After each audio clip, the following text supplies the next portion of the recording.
আসসালামু আলাইকুম। এই যে দেখেন আমরা আবদুল্লাহপুর থেকে বুধবাজার পর্যন্ত যেতে যেখানে সময় লাগে কথা 10 মিনিট, কিন্তু এখন এই জায়গায় সময় লাগে হচ্ছে 1 ঘন্টা।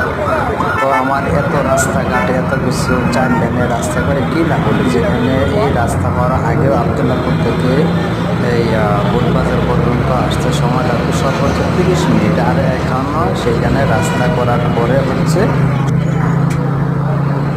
তাহলে আমার এত উন্নতি করে কী লাভ হলো, যেখানে আমার কোটি কোটি টাকা খরচ করে যদি যানজট নিরসনে না করতে পারি, তাহলে এই টাকা খরচ করে কী লাভ?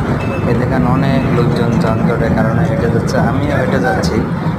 তো হেঁটে হেঁটে ভিডিওটা করলাম আর কি, যে আমার দেখেন মাঝখানের রাস্তাটা যদি আসলেও এই সাধারণ জনসাধারণের গাড়ি উঠতে না দেয়, তাহলে আমার মনে হচ্ছে যে রাস্তায় যানজট আগের মতোই লেগেই